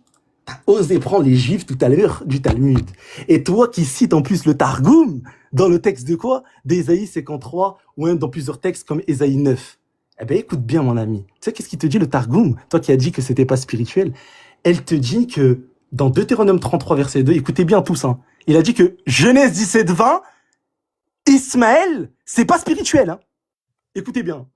Le Seigneur, l'Éternel, s'est révélé au Sinaï pour donner sa loi, sa Torah à son peuple, Beth Israël. Et la splendeur de la gloire de sa Shekinah élevée de Gébal pour se donner aux fils d'Ésaü, mais ils ne l'ont pas reçu. Elle a resplendi de majesté et de gloire du mont Pharan pour se donner aux fils d'Ismaël. Donc, Ismaël, il reçoit quoi? La Torah. Donc, il rentre dans l'alliance prophétique, dans l'alliance spirituelle entre Abraham et sa descendance. Si tu prends les Juifs sur cette question-là, alors les Juifs eux-mêmes te réfutent en te disant que Ismaël, il rentre dans l'alliance spirituelle. Et t'es réfuté ici. Plus jamais de toute ta vie, tu vas encore citer cette chose-là. Déjà. Et vraiment, et ça, du tout, c'est les arguments qui sortent avec les chrétiens qui maîtrisent pas, subhanallah. Donc, Ismaël, il rentre dedans, ça c'est clair et net. Deuxièmement, Balaam, c'est un prophète. Chez les Juifs, Balaam, c'est un prophète. Et il n'est pas un fils d'Israël. Balaam n'est pas un fils d'Israël, n'est pas un fils d'Ishaq. Pourtant, c'est un prophète. Il s'est égaré par la suite, oui. C'est devenu un devin, etc. Chose qu'on va retrouver d'ailleurs dans la sourate 7, verset 176, où Balaam, Allah Azza wa Jalla, il le critique en disant qu'il était tel un chien qui allait. Pourquoi? Parce que il avait reçu la révélation. Il avait reçu certaines choses, certains bienfaits, sauf qu'il est devenu orgueilleux, c'est devenu quelqu'un d'ostentatoire. Donc Allah Azza wa Jalla, il lui a tout enlevé. Dans le texte de la Torah, on a quand même certains rajouts, on te dit que c'est devenu un devin, idolâtre, etc., etc. Mais, de base, lorsqu'il se prosternait, il parlait directement à Dieu, comme Moïse. Sauf que Moïse n'avait pas besoin de se prosterner, mais lui, il avait besoin de se prosterner. Balaam est un prophète non israélite, non Isaac, je sais pas comment on pourrait le dire, mais c'est un véritable prophète à ce moment-là. J'arrive. Donc déjà, ça c'est le premier point. Donc ça veut dire qu'il y a des prophètes non israélites qui peuvent sortir. Et ça d'ailleurs, c'est même l'avis des Juifs. Donc, il n'y a aucun problème à ce niveau-là. Donc alliance, t'es réfuté. Circoncision, t'es réfuté. Spirituel, t'es réfuté. T'as posé une question, t'as dit que est-ce que bénédiction, en gros, c'est suivi d'un prophète nécessairement? Mais en fait, tout dépend. Si tu prends le cas de Genèse 17, c'est pour ça tout à l'heure, je t'ai dit quoi dans Genèse 17? Regarde, on prend le texte, c'est une catastrophe. Genèse 17, qu'est-ce que je t'ai dit tout à l'heure? Marche devant ma face et sois intègre implique que la personne doit quoi? Doit suivre les commandements de Dieu et l'adorer. Qu'est-ce qu'on voit dans Genèse 17, verset 18? Et dans le Targum d'ailleurs aussi. Qu'est-ce qu'on voit? On dit que Abraham, il invoque Dieu en lui disant qu'Ismaël vive devant ta face. Et devant ta face, ça implique quoi? Ça implique qu'il adore, qu'il suit ses commandements. Abraham veut que sa descendance soit pieuse. Il ne veut pas que sa descendance soit des polythéistes tels comme Balzac, qui croient en un Dieu trinitaire. Non, Abraham, lui qui croit en un Dieu unique, il veut que sa descendance suive son chemin, à savoir adorer le vrai Dieu, suivre ses commandements, etc., etc. Certes, parmi les Ismaélites, il y en a, ils vont s'égarer, comme parmi les enfants d'Israël, il y en a qui se sont égarés. Et ça, c'est pas un problème. Et d'ailleurs, le Targum, il dit quoi? Qu'Ismaël vive devant ta face et te serve. Ibad ici en plus en araméen. Donc, c'est de l'adoration. Donc, Abraham a demandé quoi? À ce que Ismaël, il soit béni. D'ailleurs, c'est Dieu qui rajoute la bénédiction. Et que quoi? Il serve Dieu, il adore Dieu. Donc, lorsque Dieu lui répond, il lui dit, à l'égard d'Ismaël, je t'ai exaucé, je t'ai entendu. C'est pour ça qu'on dit Ismaël. Dieu a entendu l'invocation. Voici, je le bénirai, je le rendrai fécond, je le multiplierai à l'infini, il engendrera 12 princes et je ferai de lui une grande nation. À quel moment c'est devenu une grande nation? Au 7e siècle. Et toi, tu m'as pris le cas des Juifs tout à l'heure qui ont dit quoi? Qui ont dit ça va s'éparpiller comme le vent. Mais est-ce que ça, c'est une vérité, ça? On le voit aujourd'hui que les musulmans, ils sont éparpillés, enfin, ils vont s'effacer. C'est faux, ça. On le voit aujourd'hui. On est là, alhamdoulilah, on est présent. Et en plus de ça, toi, tu peux pas valider ça. Tu sais pourquoi? Regarde bien, mon petit. Et ça va être un argument contre toi, encore une fois. Regarde bien. Le Ésaïe 42 que toi, tu attribues à Jésus. Alhamdoulilah, tant mieux, attribue à Jésus. Par contre, qu'est-ce qu'il te dit là-bas? Il te dit que ceux qui habitent Kédar, les villages de Kédar, ainsi que ceux qui habitent Pétra, dans la Septante, aujourd'hui, c'est que des musulmans. Tu prends tout le Hijaz, tu prends Pétra, ce que tu veux, c'est les musulmans. Il te dit quoi? Il te dit que, et ça c'est au retour du Messie. C'est au retour du Messie. Donc c'est au retour du Messie que les villages de Kédar ainsi que ceux qui habitent Pétra chantent un cantique nouveau en louant l'Éternel. Donc, c'est-à-dire que si demain, Jésus, il revient, qui adore Dieu? Qui va suivre Jésus? C'est ceux du village de Kédar, ainsi que ceux qui habitent Pétra, à savoir les musulmans. Et pas le peuple qui vont suivre qui? L'antéchrist et qui vont combattre Jésus dans Apocalypse 19, justement. Eux, par contre, ils vont mourir jusqu'à ce que les oiseaux se rassasient de leur chair. Par contre, ceux qui habitent Kédar, eux, ils vont rester vivants. Pourquoi Ésaïe n'a pas mentionné les Romains? Pourquoi il n'a pas parlé des fils d'Ésaü ici? C'est bizarre. Quand par hasard, quand on parle du Messie et de sa venue, telle lorsqu'il va régner, etc., bizarrement, c'est ceux qui habitent Kédar. Ceux qui adorent Dieu, ceux qui, aujourd'hui, ont Tawhid. C'est eux, justement, alors que Kédar, il est critiqué dans toute la Bible. Bizarrement, ici, il n'est pas critiqué. C'est lui qui va louer Dieu, etc. Alhamdulillah.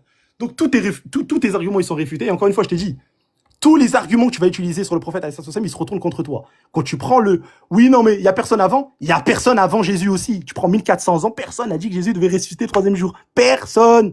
Zéro. Prophète. Ceux qui suivent les prophètes, les sages, ceux qui reçoivent des révélations. Personne n'a dit que le Messie doit ressusciter le 3e jour. Personne. Donc, si tu élimines Mohammed sur cette question-là, Jésus, il est éliminé d'office. D'office. Walillahi alhamd.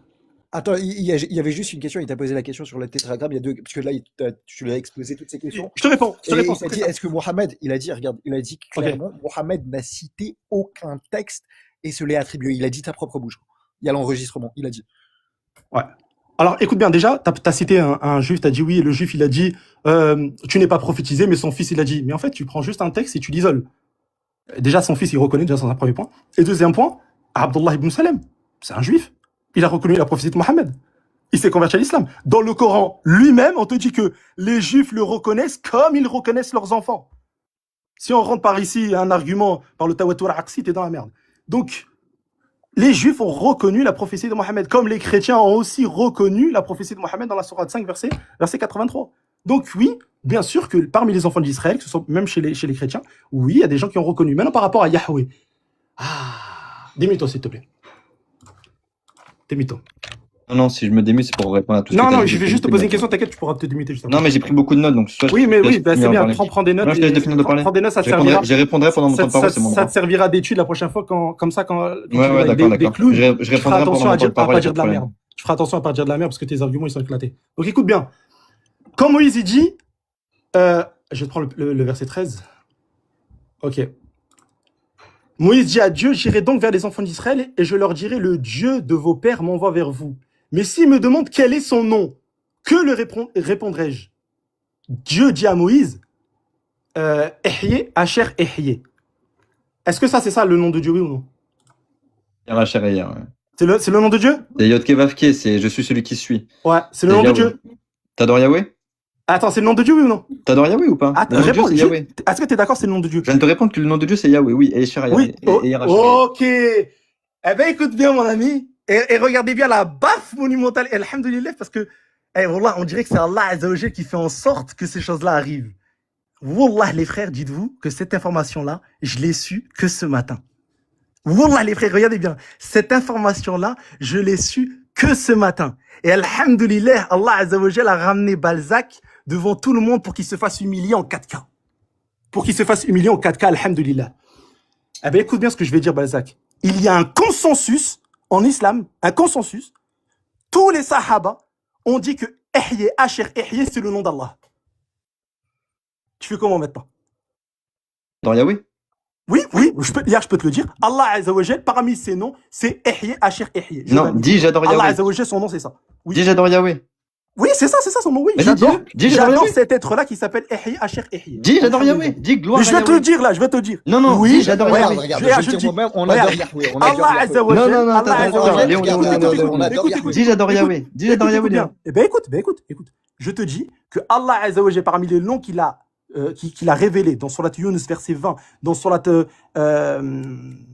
purée, je me rappelle plus la référence. Il y a plusieurs références. Yahweh, c'est ça. Calme-toi. Il y a plusieurs références. Allah Azza Moi, wa je suis super Jal, calme. il te dit Tu que peux dire j'adore Yahweh, le nom auquel les gens vont lui vouer un culte exclusif, c'est Ehye, Asher Ehye, Et ça, on a un consensus. T'as Ibn Mas'ud qui rapporte ces choses-là. T'as Aïcha qui rapporte ces choses-là. T'as le tafsir de Qurtubi. T'as le tafsir de Tabari. T'as le tafsir même de Fakhreddin al-Razi. T'as plusieurs mufassirines qui te parlent de ces choses-là. C'est un consensus. D'ailleurs, t'as même Ibn Mandour qui te dit, en fait, non, c'est pas Hayya, c'est Yahya.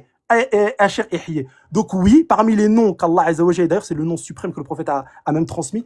Oui, Ihya, Asher Ihya. Et écoute bien ce que je vais dire d'ailleurs. Ibn Mas'ud, qu'est-ce qu'il dit?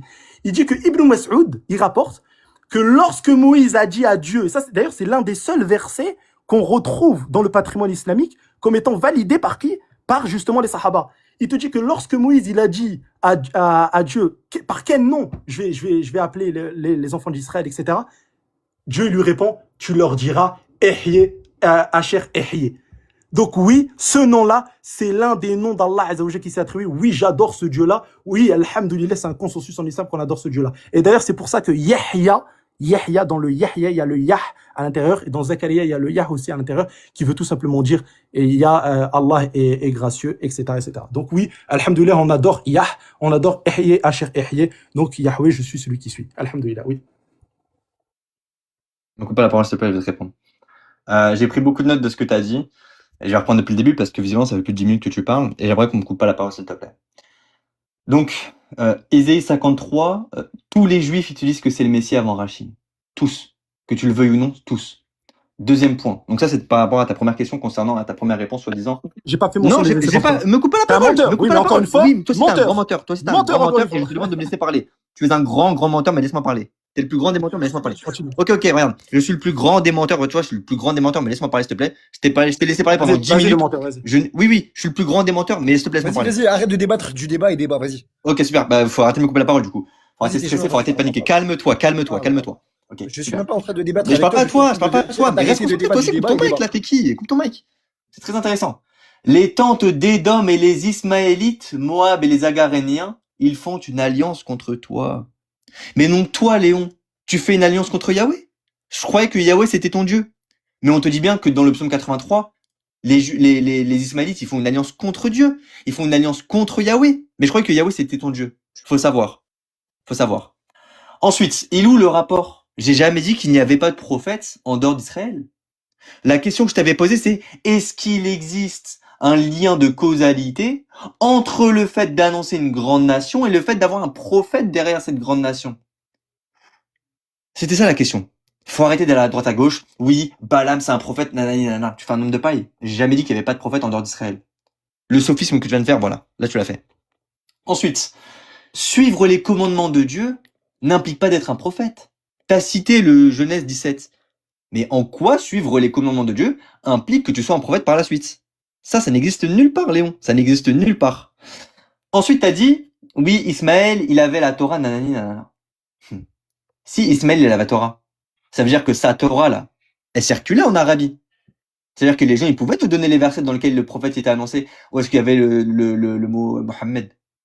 Non, ça n'existe pas. Ensuite, t'as dit que j'étais polythéiste. Tu peux pas le prouver, Léon. On peut faire un live devant tout le monde, tu peux pas prouver que je suis polythéiste. Parce que tu ne saurais définir ce que c'est le polythéisme. Ensuite, on nous dit, un mâle incirconcis qui n'aura pas été circoncis dans sa chair sera exterminé du milieu de son peuple. Il aura violé mon alliance. Ici, c'est par rapport à Genèse 17.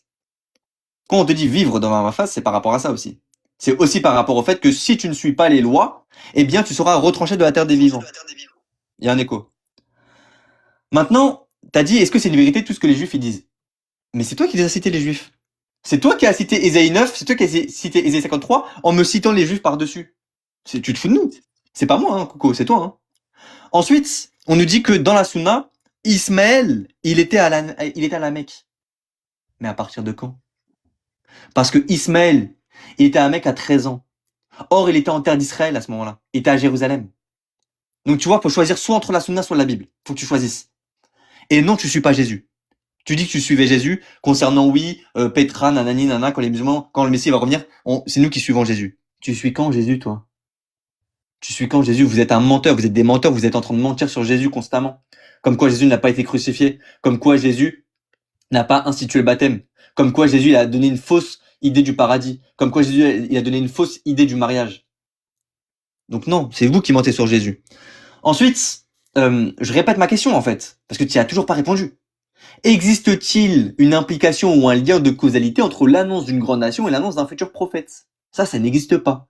Et il y a l'enregistrement, Léon, est-ce que tu ne réponds pas à mes points sur Jésus? Il y a l'enregistrement quand tu réponds pas par rapport aux chrétiens, est-ce qu'ils attendaient Jésus? Est-ce qu'ils attendaient un prophète venant de la péninsule arabique? Tu ne m'as pas répondu concernant à ce que je citais concernant le Talmud. Tu ne m'as pas répondu concernant le fait que Jésus il fasse lui-même cette analogie, donc qu'il existait déjà cette croyance, cette interprétation du verset concernant Jonas. À un moment, faut répondre. Et tu vois, regarde, je vais te repartir sur la sourate 74.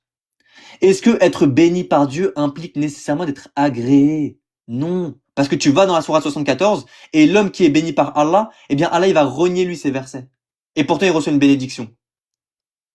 Ensuite, tu m'as parlé du juif. Le juif. Le soi-disant juif là. Oui, il l'a reconnu. Le fils du juif, il l'a reconnu. Mais qu'est-ce qui s'est passé juste après? Juste après avoir reconnu que Mohammed était un vrai prophète, il décède, il lui donne pas le verset. Ensuite, tu m'as cité un autre juif, là, j'ai oublié son blaze. Tu m'as cité un autre juif qui a reconnu le prophète. Pareil, il loue le verset. J'ai pas fini de parler. De la même façon, il loue le verset. Il loue le verset qu'il cite. Le juif, là, il l'a reconnu. Il y a deux juifs qui ont reconnu. J'ai oublié son blaze. T'as le fils du juif et t'as un autre juif. Il est où le verset? Où est-ce qu'il a cité le verset? Il est où? Moi, j'attends encore. Tu me donnes le verset, je me convertis, y a pas de problème. Ensuite, en fait, c'est très intéressant parce que tu cites des sources islamiques, mais concernant les chrétiens et concernant les juifs. Mais je t'assure que pour nous, c'est du papier à mâcher. Ça me sert à rien. Ça ne me sert à rien que tu me dises, regarde les chrétiens, ils se sont convertis dans la sourate 5, regarde les juifs, ils se sont convertis par-ci, par-là. On s'en fout. On te demande en dehors du corpus islamique, on te demande au 1er, 2e, 3e, 4e, 5e siècle. Bizarrement, les juifs, ils le suivent pendant son ministère, mais avant, ils ne le suivaient pas. Avant, ils attendaient pas sa venue. Non, ça c'est problématique, mon gars. Je suis désolé, tu peux pas me dire ça. Ensuite, je t'ai dit, dis que tu adores Yahweh. Tu l'as pas dit. T'as pas dit j'adore Yahweh. T'as dit j'adore Esher, Ayer, Esher. Eyer, Asher, Eyer. Mais t'as pas dit j'adore Yahweh. Dis j'adore Yahweh. Ça n'existe nulle part. Tu peux pas le dire. Pourquoi? Je vais te dire pourquoi tu peux pas dire. Dieu dit encore à Moïse, tu parleras ainsi aux enfants d'Israël. Yahweh, le Dieu de vos pères, le Dieu d'Abraham, le Dieu d'Isaac et le Dieu de Jacob m'envoie vers vous. Voilà mon nom pour l'éternité. Voilà mon nom de génération en génération. Donc en fait ici, tu dis que c'est l'un des noms d'Allah, mais c'est pas le nom propre. Tandis que Yahweh, c'est le nom propre d'Allah. C'est le nom propre de Dieu, selon, normalement.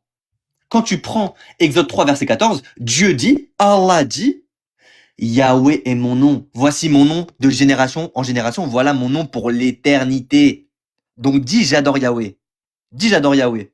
Et quand tu diras j'adore Yahweh, tu diras que Yahweh est le nom propre de Dieu, comme il l'a dit dans Exode 3, verset 14 et verset 15. Ça, tu peux pas le dire, Léon. Parce que avant tu le disais, hein. Il y a des screens où est-ce que tu dis, oui, j'adore Yahweh, j'adore Yahweh. Mais qu'est-ce qui s'est passé depuis? Tu l'as plus jamais redit. Depuis, tu l'as plus jamais redit. Donc, je te repose la question. Il te l'a dit il y a 3 minutes. Mais... Je te repose la question. C'est un débile. Il a pas dit j'adore Yahweh. Parce que le il nom a dit propre de Dieu.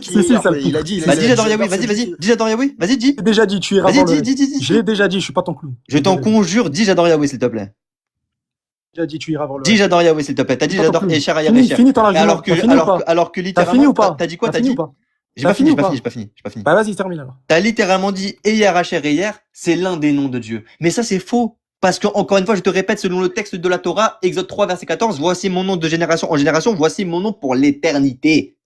J'adore Yahweh, moi, tu vois, je le dis. Pendant que chaque peuple marche chacun au nom de son Dieu, nous marcherons au nom de Yahweh à toujours et à perpétuité. Tu peux pas répéter cette phrase. Tu ne peux pas répéter cette phrase parce que jamais de ta vie, Allah, il s'est révélé comme étant Yahweh. Jamais de ta vie, Allah, il s'est révélé comme étant Yahweh. Et c'est pour ça que tu ne peux pas dire que le nom propre de Dieu, c'est Yahweh. Ça n'existe pas. Ça n'existe pas. Et donc, enfin, je repose ma question. Existe-t-il un lien de causalité entre le fait d'avoir annoncé une grande nation et le fait d'annoncer un futur prophète? C'est un défi que je te donne. Et si oui, il faut me donner le lien de causalité. Ça n'existe nulle part. Ça n'existe nulle part. Et réponds-moi aussi concernant les chrétiens. Et oui, je répète, mais bizarrement, je répète parce que tu réponds pas. Si seulement tu avais répondu, j'aurais pas répété mes questions. Merci beaucoup. Je t'écoute. Et parle pas pendant 3 heures. Là, t'as jusqu'à 22h36. Oui, c'est pas toi de donner, c'est pas toi de donner. Toi, tu balances des trucs, tu balances des trucs. Vas-y, pas de problème. Forcément, la réputation, elle va être plus longue. Eh ben, y a pas de problème, Tu sais, quand tu mets, écoute, quand tu mets une patate à quelqu'un, certes, c'est une seconde, mais après, la personne, tu vois, elle va être gonflée, il y aura des bleus, etc. Donc, ça prend plus de temps. Voilà, l'analogie, elle est claquée, l'analogie. Bref, vas-y, si tu veux, l'analogie, elle est claquée. Elle est claquée. Bref, vas-y, on t'écoute. Oui, d'accord, mytho maintenant. Donc regardez bien encore une fois, en fait, ce gars-là, Miskin, comme il débat qu'avec des pitres, il pense que lorsqu'il est face à nous, en fait, il peut ressortir les mêmes arguments catastrophiques. En fait, c'est ça son problème.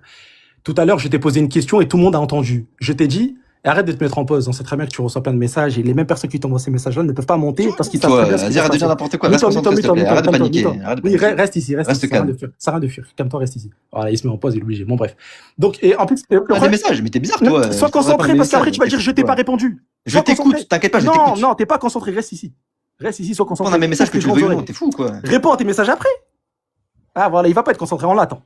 On l'attend. Ah là là là là. C'est bon, t'es concentré? Alhamdoulilah. Ok. Tout à l'heure, je vais poser une question.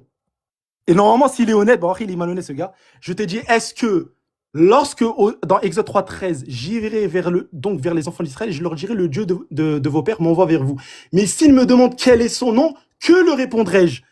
Je t'ai dit, c'est quoi ce nom? Tu m'as dit, c'est Ehyeh, Asher Ehyeh.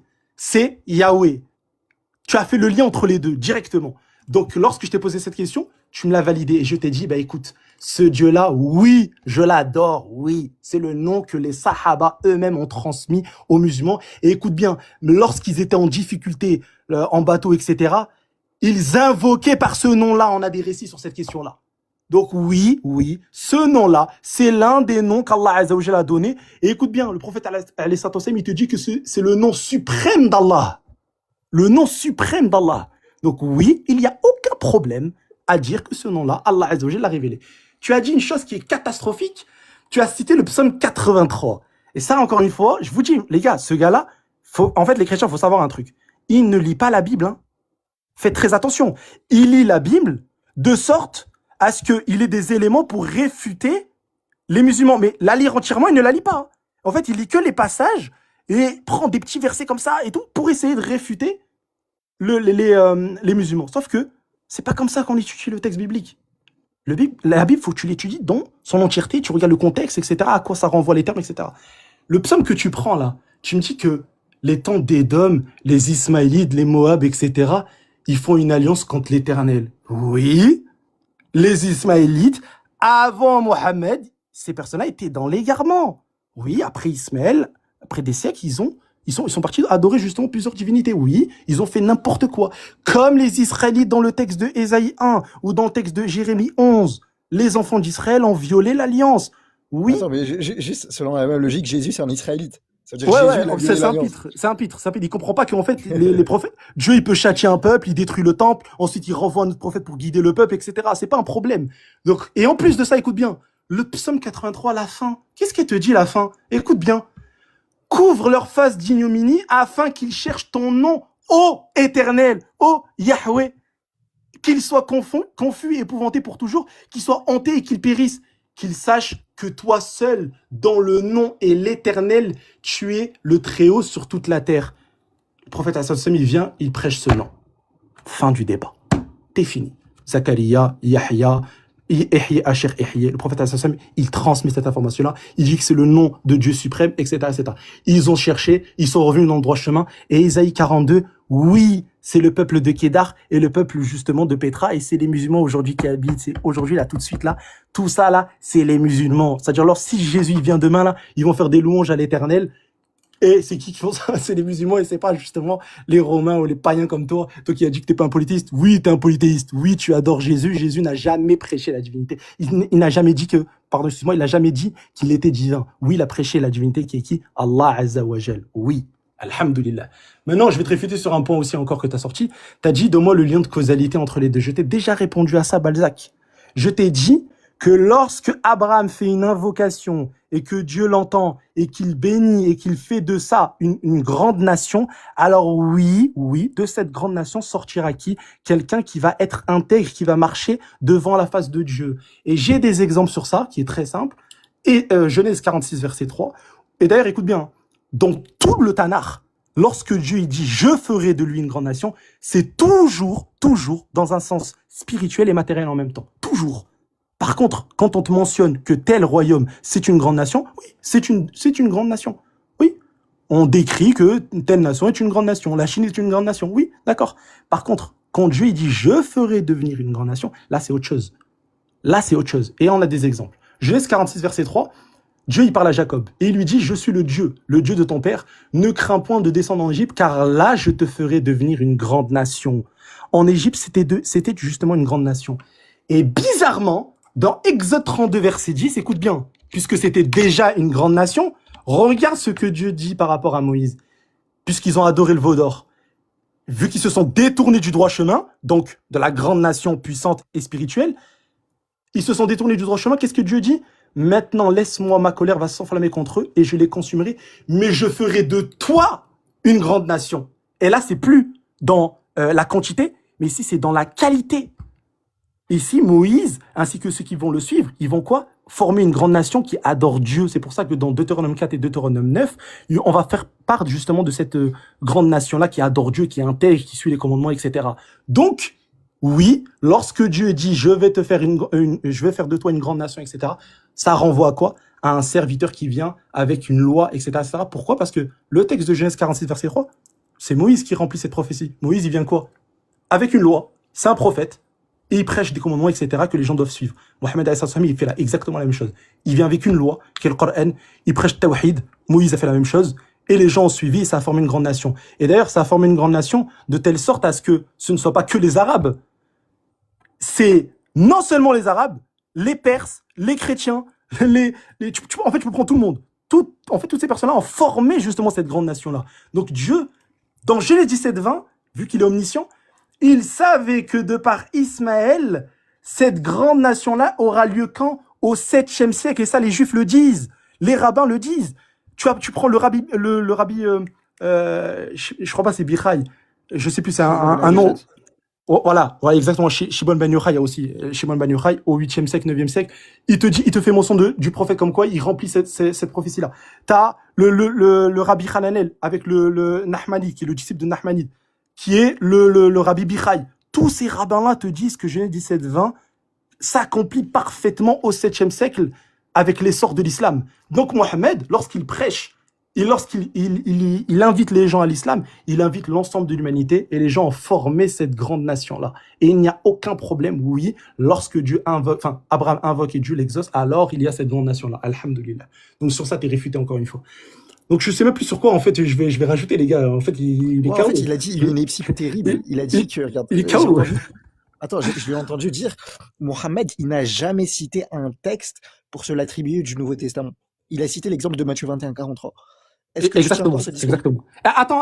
Ah, d'ailleurs, écoute bien Balzac. Balzac, toi qui as parlé de Abdallah ibn Salem, quel texte il a utilisé? Ben, tu sais quel texte il a utilisé, Abdallah ibn Salem? Il a cité Ésaïe 42. Il a cité Ésaïe 42, verset, regarde, je vais te mettre le texte. Je vais te mettre le texte, Ésaïe 42. Voilà, regarde, il te cite, voilà, il brillera et ne sera point détruit jusqu'à ce qu'il ait placé le jugement sur la terre, et les gentils, donc les païens, ou les illettrés, ce que tu veux, mettront leur espérance en son nom. Donc il te cite ce passage-là. Toi, tu vas dire quoi? Tu vas dire que ce passage-là, il concerne Jésus. Mais moi, écoute bien, je n'ai aucun problème pour dire que cette prophétie-là, elle peut concerner deux personnes. Pourquoi? Et de toute façon, tu vas être obligé de le faire. Parce que Ésaïe 7,14, il concerne à la fois Ézéchias et il concerne aussi Jésus. Deutéronome 18, verset 18, il concerne plusieurs prophètes et Jésus accomplit la prophétie dans le texte de Actes. Sauf que ça peut concerner plusieurs prophètes. Donc une prophétie, elle peut justement être donnée pour plusieurs personnes et pas qu'une seule personne. Donc si tu viens avec cet argument-là, t'es réfuté même sur ça. Et même si ça concerne Jésus, écoute bien, même si ça concerne que Jésus, dans tous les cas, le Jésus qui va revenir ici, les personnes qui vont le suivre, c'est justement les musulmans. Donc en fait, les gars, il n'y a plus d'arguments là. C'est KO. C'est KO. C'est fini. Alhamdulillah. Alhamdulillah, la ni'mat l'islam. C'est beaucoup. Je dois prendre deux personnes en même temps, c'est assez embêtant. Il n'y a pas de problème. Michée 4, verset 5, je répète. Mais j'ai cru que 3 est égal à 1. J'ai toujours pas fini de parler. Rajouter une troisième personne. J'ai toujours pas fini de parler. Ramène même une troisième personne, je vous prends tout ça en même temps, pas de problème. Arrête, Michée depuis tout à 4, l'heure, verset Léon, il est en 4. train de te matraquer. Michée 4, La verset moitié 5. de Léon, elle te matraque. Qu'est-ce que tu Bon. racontes 3 personnes? Vas-y, tu me dis dès Frérot, que t'as fini. si tu veux, on organise un T'as débat fini toi et moi, et par T'as Allah fini Azzawajal, je vais te faire pire que Léon. Oui, d'accord, vas-y, laisse-moi parler. Bon, vas-y, c'est pas grave, t'es pas impartial, c'est pas grave. On avait bien compris de toute façon que les sbires généralement ils sont Frérot, pas il de... Oui, laisse-moi parler, Coco Lapin, il a laisse-moi nettoyé parler. le sol avec ta tête. Oui, d'accord, Non, laisse-moi vas-y, parler. réponds aux arguments. Merci beaucoup. Ouais, bah si j'aimerais bien répondre. Le problème c'est que tu me coupes la parole. Donc visiblement ça paraît un peu compliqué hein, si tu me coupes la parole. Frérot, C'est pas réponds grave. aux arguments. Depuis tout à l'heure, tu te fais. Coupe ton mic. Coupe ton mic. Réponds aux arguments. Coupe ton mic, frère. Je peux pas répondre sinon. Merci beaucoup. Vas-y. Merci beaucoup. Oui, je vais dire les bêtises. Les mêmes bêtises que que tu prononçais à l'instant. Bref. Michée 4, verset 5. Tandis que tous les peuples marchent chacun au nom de son Dieu, nous marcherons au nom de Yahweh, notre Dieu à toujours et à perpétuité. Le nom que tu dis là, Esher, Ayer, Esher, Eyer, Asher, Eyer, ça c'est pas... En fait, toi, lorsque tu dois dire les choses, tu dois dire c'est mon nom de génération en génération. Pourquoi quand tu pries, tu dis pas j'adore Yahweh? Toi, le problème c'est quoi? C'est que toi tu dis que ça c'est l'un des noms et non le nom propre. Or, c'est nominalement distinct. Yahweh est celui qui est. Donc, il faut que tu dises Yahweh est le nom propre de Dieu et non Eyer, Asher, Eyer qui est l'un de ces noms. C'est comme si je dis Balzac est l'un des noms de Evan, mais c'est pas son nom propre. Faut que tu dises j'adore Yahweh. Léon dit j'adore Yahweh. Dis j'adore Yahweh. Et dès que tu auras dit j'adore Yahweh, il y a pas de problème. Il faut que tu dises j'adore Yahweh. Sauf que là, ici, toi, tu dis que c'est l'un de ces noms. Or, Dieu, il te dit pas ça. Hein. Dieu, il te dit pas ça. Voilà mon nom de génération en génération. Voilà mon nom pour l'éternité. C'est le nom propre. Donc, dis j'adore Yahweh. Et à partir de ce moment-là, on pourra discuter, toi et moi. Ensuite, et je vais te dire pourquoi tu devrais le dire. Parce que Ilias, dans le Coran, Eliaou en hébreu. Eliaou, ça veut dire quoi? Ça veut dire Yahweh est mon Dieu. Donc, dis toi aussi, Léon, Yahweh est mon Dieu. Dis Yahweh est mon Dieu, dis j'adore Yahweh. Ensuite, en fait, je vais juste te calmer par rapport à la prophétie de Mohammed. Daniel 9, verset 26. Après les 62 semaines, un Messie sera retranché et il n'aura pas de successeur. Si le Messie, déjà, il vient, il meurt. Il sera retranché, il meurt. Et qu'on nous dit en plus ça, il n'aura pas de successeur, c'est fini. Il vient quand ton prophète? Ton prophète, il vient après le Messie. Et on te dit que le Messie, il n'aura pas de successeur. Qu'est-ce que tu me racontes? Il sort d'où? Il sort d'où? On te dit, il n'y aura pas de successeur. Il sort d'où? Il sort d'où? D'où il sort? Il n'y a pas de successeur après le Messie. J'ai pas fini de parler. Donc, tout à l'heure, il dit quoi? Il a dit que Jésus, il a prêché le tawhid, il a prêché Allah, nanani, nanana. Mais Jésus, il n'a pas prêché le même paradis que le prophète. Jésus n'a pas prêché les mêmes lois que le prophète. Et pourtant, Jésus, il te dit, non pas un seul iota de la loi ne sera aboli. Pas un seul iota. Et pourtant, Jésus, il te dit texto facto, quiconque vous écoute m'écoute, quiconque vous rejette me rejette. Et si tu rejettes les paroles de Jésus, Coco, bah, qu'est-ce qui se passe? Bah, tu ne suis pas Jésus. Et à partir du moment où le prophète, il renie les paroles de Jésus, c'est fini. Jésus, il te dit qu'au paradis, on n'aura ni femme, ni enfant, mais qu'on sera semblable à des anges dans le ciel. Et toi, tu me dis quoi? Tu me dis qu'au paradis, on aura des femmes, des enfants, on pourra coucher avec des femmes, avec des, etc., etc. Non! Reste concentré. Reste concentré. Ensuite. Et donc, si pour toi, Jésus, il a prêché le tawhid, si pour toi, Jésus, il a prêché Allah, dis que Allah, c'est ton père. Vas-y, on t'écoute. Si t'as le même Dieu que Jésus, dis que Allah, c'est ton propre père. Vas-y, on t'écoute. Ensuite, t'as affirmé, bien vu, t'as dit que la grande nation n'implique pas un prophète. Merci beaucoup. Babylone est une grande nation et ça n'implique pas de prophète. Ça n'implique pas de prophète. Jérémie 6, verset 22, est vu comme une grande nation. Et donc, à ce moment-là, si Babylone est vue comme une grande nation, il doit y avoir un prophète derrière. Mais le problème, c'est quoi? C'est que, j'ai pas fini de parler. Coupe ton mec. Tu peux rigoler, y a pas de problème. On peut même voir tes canines si tu veux. Ensuite, sur la Sunna, il y a une contradiction. Il y a une contradiction spatio-temporelle.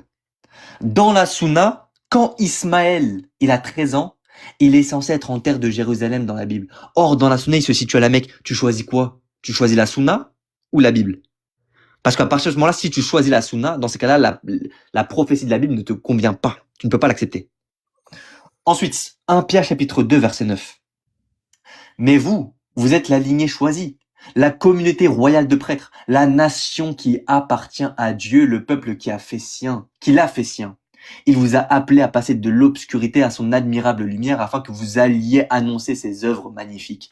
Mais si Mohammed fait partie de l'annonce de Jésus et que les apôtres doivent annoncer les œuvres de Jésus et les œuvres de Dieu, pourquoi ils n'ont pas annoncé Ahmed? Pourquoi on n'a pas de source par rapport à ça? Encore une fois, tout à l'heure, tu n'avais pas répondu par rapport à ça. Donc, j'ai pas fini de parler. Donc, attends,